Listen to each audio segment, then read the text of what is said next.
Now, it's really my job, as I understood it, to introduce you to the Gloster Meteor jet fighter that became operational just before the end of the war in July 1944.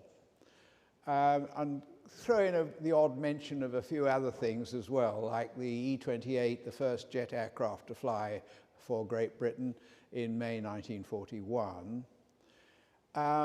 I'm just going to check you all out, make sure you're with it. Who invented jet propulsion?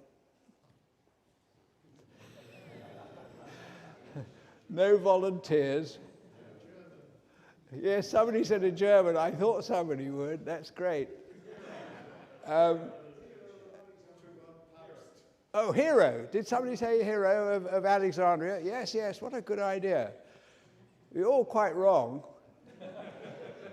Nobody invented jet propulsion. It's a natural phenomenon defined by Isaac Newton in the 17th century. But about 2,000 years before Isaac Newton came on the scene, of course, the Chinese figured out jet propulsion, because you'll remember the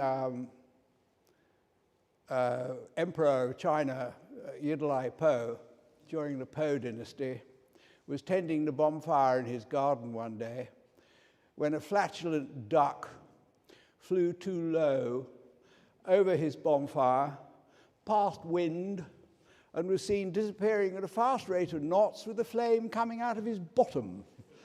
So Whittle Jet said, "Oh, look, jet propulsion." So you see, the Chinese usually beat us to everything. I mean, Confucius, he say, swinging chain mean warm seat, which indicates that they thought of the flushing lavatory about 2,000 years before Crapper. All right. So that's just to sort of make you relax and feel comfortable. And I'm going to have to talk about my papa, obviously, because he did have a lot, despite that gentleman at the back saying the Germans invented the turbojet. I might have to cover that in a moment, just to sort of clear the air a bit. My father went to Cranwell College, and then he wrote a thesis whilst he was there in his final term, where he proved by calculation that the turbine had the potential to be a prime mover for aero propulsion. He didn't actually think of turbojets at the time. He was simply proving that the turbine was a useful possibility for aero propulsion. But he got high marks for that thesis. And then he went and served on a squadron flying an airplane called the Siskin, Treble One Squadron, and then went to Central Flying School. Well, all the time that he was on the squadron and then at Central Flying School learning to become a flying instructor, he was mulling over the turbine and the use of the gas turbine to drive the aeroplane propeller. And he was becoming very discouraged because levels of component efficiencies would have to be so high to achieve that, that he became quite depressed about the gas turbine. And then he suddenly realized the turbojet. The penny dropped, as he used to say. And he realized the turbojet. Now, he didn't just simply then sit back having sort of invented the turbojet. He did all the calculations to demonstrate the feasibility of his idea. And he designed an engine and showed it to his commanding officer with all the calculations, all the aerothermodynamics involved. And the group captain, Baldwin he said, ooh, he scratched his head. He said, I can't follow all these calculations. But he said, if this works, if this jet engine idea of yours works, then it has tremendous strategic importance. And anything that has strategic importance, you don't really want your potential enemies to profit by. So you try and keep them secret. So he sent him to the Air Ministry in London, and the Air Ministry sent him then, they said, oh, it's a gas turbine, we don't know anything about gas turbines here. They sent him to the Royal Aircraft Establishment, and he met a scientist there, and the scientist was told that he must assess the turbojet idea. He did, and he told the Air Ministry that it wasn't worthy of didn't merit any further research. And so they took that scientist's word for it, and Frank Whittle went back to Central Flying School and carried on with his duties, becoming a flying instructor and then a test pilot. And he was very disappointed, of course, that the Air Ministry turned his idea down, and they did actually indicate in a letter that they'd already thought of the jet engine and that they'd done a lot of research on it, which was completely untrue. They hadn't done anything, and they never did. So this development of the turbojet in Great Britain is one of Great Britain's greatest stuff-ups. Anyway, so we're talking about 1929 when he presented his idea of the turbojet. 1929. The German Hans von Ohain was still a schoolboy then, and he patented his idea, and the patent was issued and went into the public domain in April 1931.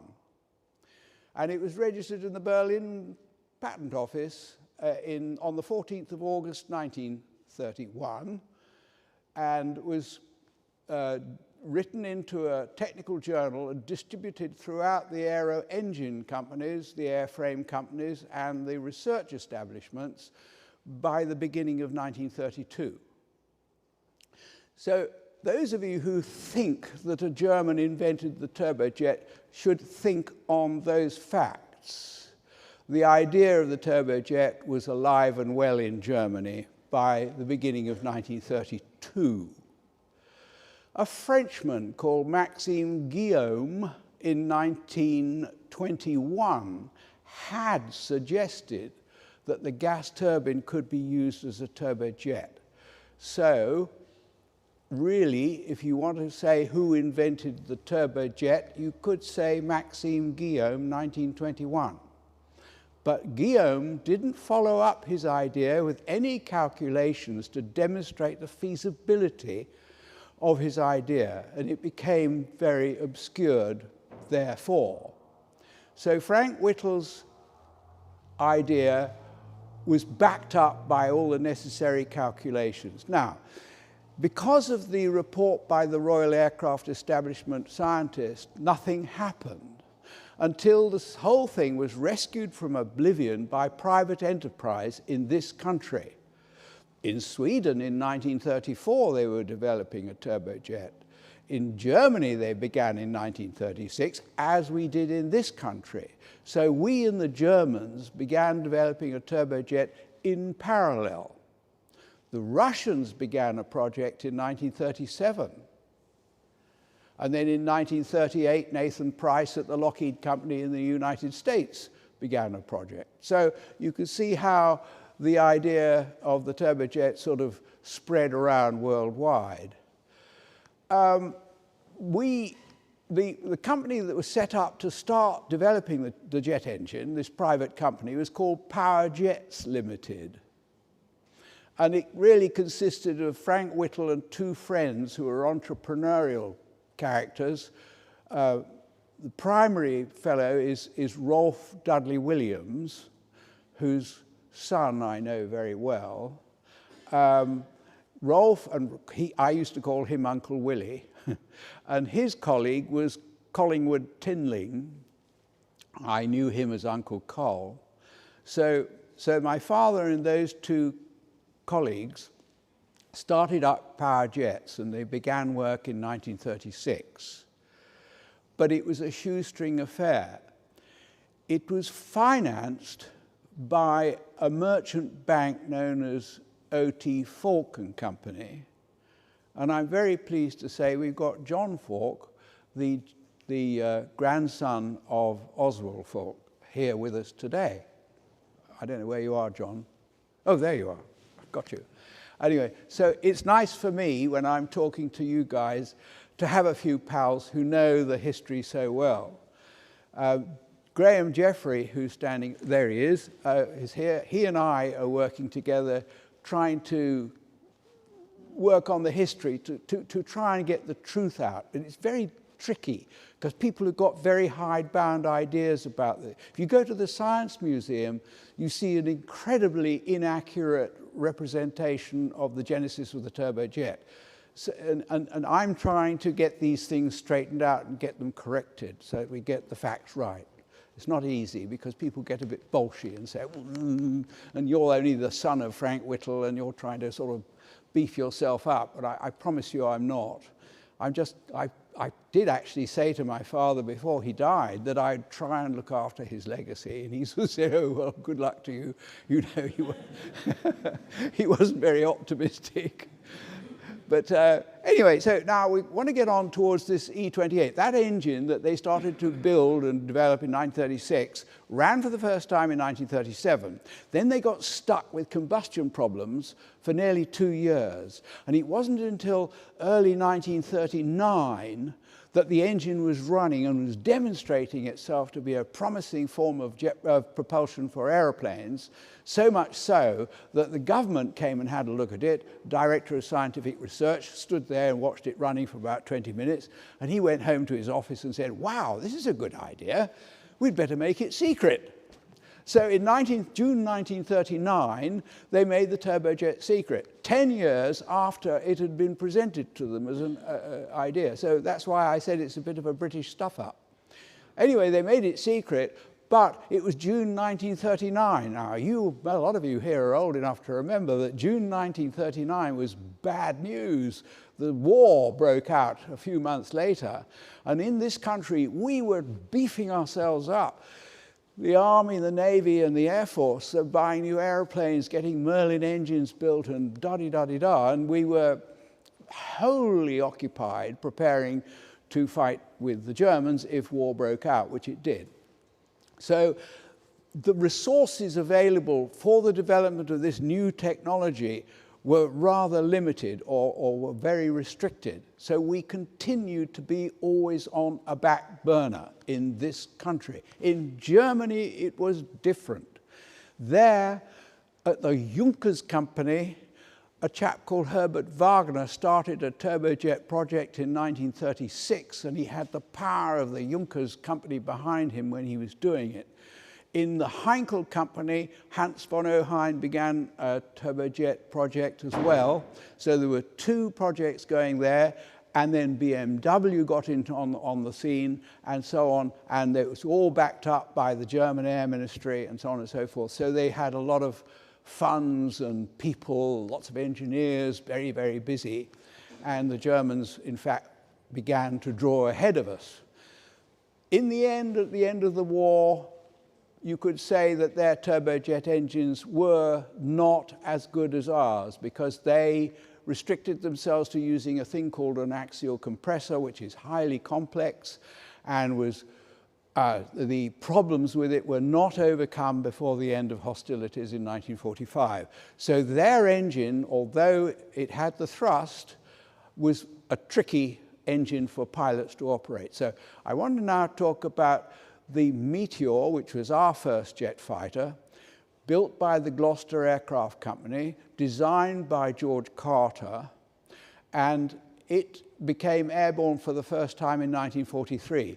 The German Messerschmitt 262, which you could call a rival to the British Meteor, had got airborne nearly a year earlier, but it had a piston engine on the front as well. So it had 2 jet engine and a piston engine, and one of them crashed, and they had all sorts of problems.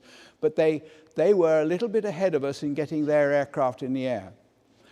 And their Messerschmitt 262, designed by Willy Messerschmitt, it embodied the most incredibly advanced aerodynamic characteristics. Thin wings, a bit of sweep back, only about 17 degrees sweep back, but it had sweep back on the wings, a remarkable fuselage shape. It was going to be fast, and that's what it was, a very fast airplane. But it had 2 Junkers Umo 004 engines with the axial compressor, which were very difficult for the poor old pilot to operate, because he could not move his throttle quickly, either way, for increasing power or decreasing power. So the aircraft was difficult to operate. It also, because of its aerodynamic efficiency, it was actually it had a very high turning circle. It could cruise along at 520 miles an hour or 0.82 Mach which is pretty fast. That's 82% the speed of sound. So that's fast, much faster than the British Meteor. So you might say, why was the British Meteor so pedestrian in comparison to the German Messerschmitt 262? Well, the reason is quite simple. Gloucester's, George Carter, they designed an aeroplane that would be highly maneuverable to counteract slow-moving Luftwaffe incoming bomber aircraft, so that the pilot could wind up his engines quickly or take the power off if he needed to and not worry about them. He could do high-energy maneuvers, which you couldn't do in the Messerschmitt 262, because if you did, your engines flamed out or stopped. It's called flaming out when it's a jet engine. So the Meteor, although much slower than the Messerschmitt 262, was for a pilot a far better gun platform for intercepting slow-moving bombers than the Messerschmitt 262. During the months that the 262 was operational, which was from October the 3rd to be exact, 1944, until it was grounded in April 1945, which is about 7 months. It was operational for 7 months. It shot down, it is said, nobody really knows how many aircraft it managed to embarrass, but it was about 100. That's what they used to say way back in, say, 1949, 1959. But I notice when I'm looking at historical documents now that that number of 100 has been creeping up and up and up.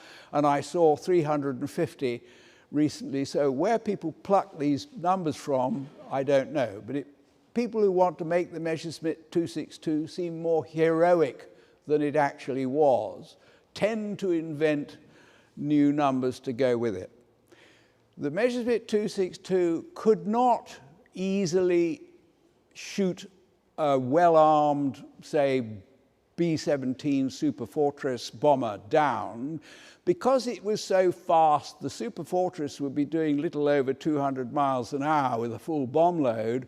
The Messerschmitt 262 was traveling at over 300 miles an hour faster, had to make his attack from line astern because that was the only way he couldn't maneuver to do the other forms of a quarter attack and so forth. He had to come up from behind. His closing speed with his target was over 300 miles an hour. He only had 2 or 3 seconds to fire his guns, and then he had to peel off and go away. And then he had to do a great big long turn before he came back. And then he had to contend with the fact that they had escorting Mustangs and so forth. So it was tricky. One has to feel very sorry for the Luftwaffe pilots, and they were very brave and very good. And they did their best. But it was a difficult airplane to go into operational service with. And just to mention it, some of you may have heard of the Messerschmitt 163, which was a rocket-powered airplane. It was, in its time, the fastest airplane in the whole world. It was totally useless because it was, apart from the danger of the propellant that they used, it went up very high, very, very fast. And then the engine was cut. The bloke was having to do any intercepts with no engine. So, I mean, come on. It was a useless aircraft. And I don't think it actually shot down any Allied bombers, but I may be wrong. Be very surprised if it did. And it killed far more Luftwaffe pilots than it ever embarrassed our pilots. And the Messerschmitt 262 was damn dangerous too. There were more Luftwaffe pilots killed trying to fly the Messerschmitt 262 and other being shot down by various fighters of our own of the Allies. More Luftwaffe pilots lost their lives flying the Messerschmitt 262 than Allied pilots were hurt in its operations. Now, the Meteor, the Gloster Meteor. I flew the Gloster Meteor, and I'm just going to finish the talk with a few little anecdotes about the Meteor itself. It was reliable, the engines were reliable, it had 4 cannons, it didn't have the firepower quite of the Messerschmitt 262, but they were more suitable for this highly maneuverable aircraft, and it could carry a bit more ammunition, and it was easy enough to fly. Our Meteor killed quite a few pilots because really poor training. It was a difficult aircraft if one engine failed. So was the Messerschmitt 262, and a lot of Luftwaffe pilots were killed trying to fly the Messerschmitt 262 on one engine, and the Meteor was very difficult. Now, when 1954, when I converted onto the Meteor at Driffield in Yorkshire, my course there, we got through the course, none of us were killed, and none of us were hurt. We didn't crash any of the airplanes. We were properly trained and enjoyed the Meteor very much. I liked flying it, it was great. I did nearly kill myself flying it, but it was my fault. There's nothing wrong with the airplane, but when I joined an operational squadron at RAF Odium in Hampshire, I was sent up with a flying officer, Dave Richardson, and we were sent up to do practice combat. And we went up, we climbed up to about 30,000 feet. He was the leader, I was number 2, I just joined the squadron. And then he said, battle formation, go. So we separated by about 2,000 yards. And then he said, combat, combat, go. And then we started to try and get behind each other. We weren't going to use live ammunition, I hasten to say, but we had a gun sight, which when you pressed your trigger, you took a film. So you could see where the film would be developed when we landed on the ground, and then they could see whether you got your pipper on your target and whether you got the range right. So we started to sort of do aerial combat together, and he was better than me, and he got behind me, and I thought, oh hell, he's going to get some film of me, and he's going to be there for when we land, and they're going to say, yes, you were shot down. Well, I was determined he wasn't going to shoot me down, so I was doing tremendous high-energy maneuvers over the sea. And it was one of those days, not quite like today, but the sea was grey, the sky was grey, there was no horizon. We were both of us flying around each other in a sort of grey bubble. And at one point I was going vertically down, and I heard his voice on the radio say, watch out for the ground, Ian. There was no ground, we were over the channel at the time. I suddenly realized I was going vertically down straight towards the English Channel and was getting rather low. So I pulled back on the stick and just rounded out. And as I just flattened out at the bottom of the dive, I saw a line of boarding houses ahead of me and realized that I'd only just missed hitting the sea. If I had so much as touched it, going at well over 500 miles an hour, I should think at the time, I would have been dead instantly. But I didn't hit the ground, I didn't hit the sea, and I shot back upwards. And I've always said to Dave Richardson after we landed and we were back in the squadron having a fag and a cup of coffee, I said to him, you saved my life, Dave. Well done, thank you very much. Because his timely remark on the radio saved my life. But that was entirely my fault, nothing wrong with the airplane. Asymmetrics on that aircraft were tricky, because it's got two quite relatively powerful engines. By the time I flew it, I flew the Mark 4, 7 and 8, so we had Derwent engines then, which was Rolls-Royce's improved form of the Whittle engine. And on one engine, it was a bit tricky, because you've got you've got two engines like this, you've got this one stopped, this one's going, so you've sort of got an asymmetric, which has to be corrected with the rudder. And the rudder effectiveness depended on how fast you were going. And you had to be flying at 152 knots, which is, I don't know what that is in miles an hour, it's 170 miles an hour or something, in order to keep the airplane straight if the good engine had full power on. So when you were coming into land, you had to keep your speed up so that until you were really sure you could get in and land, and then you could close the throttle on the good engine and just motor in a little bit like that, then it was safe. But it was tricky, and before they got, I was properly trained. I had a very good instructor, Flight Lieutenant Edmondson, very nice guy, and he taught me very well, and I found asymmetrics in the Meteor not easy, but I could cope. So the Meteor became operational with the Royal Air Force, with number 616 Squadron, in July 1944. It was therefore the world's first operational turbojet aircraft. The Messerschmitt 262 got heavily delayed due to problems with the manufacture of the Junkers Umo 004B engine, which didn't come off the supply chain until in September 1944. And under the command of General Adolf, what's his name, I've forgotten, Galland, thank you, Galland. They became operational on the 3rd of October 1944. So they were a little bit behind us, but not very much. And these two aircraft are up, they're both iconic. But because the Messerschmitt 262 is so fast and looks so fantastic, it is rather iconic. But give me the Meteor to fly. If I have to go into combat with a German jet fighter, and it's a Messerschmitt 262, I'd prefer to be in the Meteor with two engines which were safe, and I can throttle them as I need, and I can maneuver as much as I like. I'll get on the tail of that Messerschmitt 262 and I'll shoot it out of the sky. But if he knows I'm there, all he's got to do is run away. And he'd go faster than me and I'd never catch him.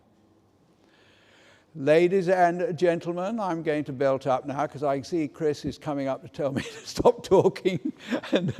Anyway, thank you very much. Thank you, Chris.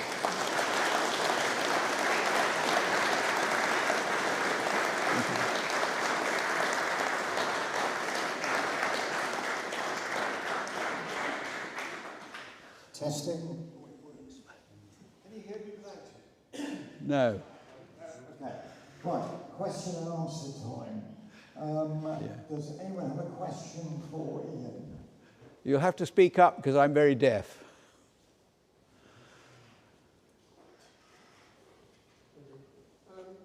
What about the wartime difference? And what about the wartime difference and metropolitan figures developing the axial flow? Yeah. Yes, Metrovic were constructing the F2 engine, the Royal Aircraft Establishment axial flow engine, which was running, in fact, the RAE did not overcome the problems with the axial flow compressor. What happened was that it was handed on to Rolls-Royce and Armstrong Siddeley. And Armstrong Siddeley modified the Beryl, it was called the Beryl, the axial compressor of the RAE. They modified it and produced the Armstrong Siddeley Sapphire engine, which was excellent. Rolls-Royce took it on. They had all sorts of troubles with it, but they put bleed air valves on it and variable inlet guide vanes, and they overcame the problems that way. And they produced the Avon engine. But you see, all this happened after the war. So the RAE were there, and Metrovic produced the F2 engine, and they did power the Meteor with it at one time, but I think it had a lot of trouble. It blew off compressor blades and had problems, and it was still, it wasn't there before the end of the war, but they were getting there. But the axial flow was difficult. Yes?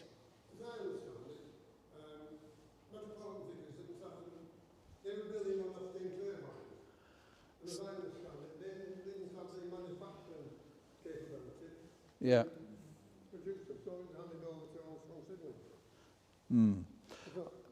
Yes, I'm having a bit of difficulty understanding. Yes, go ahead. Can I ask, I lived in Leicester and there was a story there that they actually used the biscuit factory experience where they get the high temperatures dealing with, I suppose, the ceramics and the blades and so on, but when they had the early problems, they looked around for people who were used to dealing with high temperatures and they thought the biscuit factories and their production models had lessons there. I don't know if there's any truth in this story. I'm afraid I can't say. I don't know. You're outside my knowledge there. Okay. Turbine blades were a big problem. The material we used at first we got from the Americans, and then we went on to our own materials. But they have to withstand tremendous stress. And the problem with the Whittle engine was that it was it really had too high a speed of rotation. And when a blade is up at about 500 degrees centigrade, and it's rotating at 17,000 RPM or something, you know, the stress on the blade is tremendous. So, yeah, material sciences, which overcame the problems eventually, and now, of course, we've got wonderful single crystal blades and ceramic coatings and goodness knows what. Yeah. Any other questions? Another question here.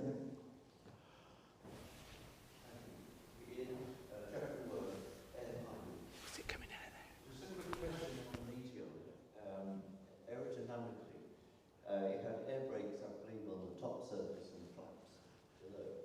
And this caused a great problem, I believe, in slow flying, particularly on land. And there were several problems. I did hear that they eventually wired up the air brakes on the top surface and were never used. Well, the air brake was on the Meteor was very useful, but unfortunately some pilots forgot to put the air brakes in. They didn't have the sophistication you'd have today, which would warn you. If you had the air brakes out and then you put the undercarriage down, you could get into deep trouble, particularly if you were on one engine, and a lot of crashes did happen until they began to realize what was happening. So the air brakes were very effective. I don't think the Messerschmitt had air brakes. I call them spoilers because that's what we call them in the modern age. But in those days, yes, they were. When I flew the Meteor, we called them air brakes. And as you say, they came up on the upper wing and destroyed the speed quite quickly. And it was perfectly safe, provided you remembered to lower them, to put them flush with the wing. So if you left them out, you could be in deep trouble. You're quite right. Yeah. You said you did your training at Airfield. Were you familiar with an instructor there, Al Taylor? Al Taylor, no. I can't remember him, but I've got a memory like a sieve. I'm talking about 1954. It's a hell of a long time ago, you know, but my memory doesn't go... Because Al was the chairman of our organisation, Meteor Flight. Oh. We restored the T7, if you remember rightly, that did a few displays here and now is in America. It's Okay. Chino. But Hal was a stalwart. He virtually drove a Meteor Flight to restore that aircraft to flying condition. Great. So I just thought maybe you had the sort of honour of being instructed by him. No, unfortunately not. No, Edmondson was my instructor. Thank you. Trouble with Edmondson was that he liked drinking a beer called Worthington E. And when you were flying a Mark 7 Meteor, which isn't pressurized, when you got up to 30,000 feet, I'd hear him say over the intercom, he'd go, uh-oh. And I'd say, what? What's happened? And he said, I'm sorry, but I passed wind when he was up 30,000 feet, having drunk too much Worthington E beer. Yes, so he wasn't too popular with me when he did that. Any more questions? One over there. What? This is from the cameraman. Have you ever flown a PA-28? And if you have, how did you cope with how slow it was compared to a Meteor? Did I fly the what? PA-28, a Piper PA-28 when you were... PA-28? Well, I came in one today. Did you? Yes, I flew a PA-28 from Fairix in Surrey to here today with Hilary, my wife, and Fantastic. Oliver Towers. So, And how did you cope with the performance of it compared to a Meteor? oh, well, I flew Boeing 747s not most of the time. I've flown a lot of airplanes, like Comets and, well, Meteors, Vampires, Hunters, Comets, and TriStars, and Tridents, and Convair 880s, and Lockheed TriStars, and Boeing 747. And my favorite airplane is the Boeing 747. Yeah. Good, well done. Oh, one more. Just to make an observation, I was navigator in the Royal Air Force and I did my low-level training in an NF-14. Oh, well done. You were a jolly good ride at low level, much nicer than a Phantom and much, much nicer than a Vulcan. Well, there you go. What year were you flying the NF-14? 63. Yeah, oh, great. Oh, there's another Meteor guy here. That's lovely. Well done. Okay, I think we can... Any more questions, everyone? I can bugger off.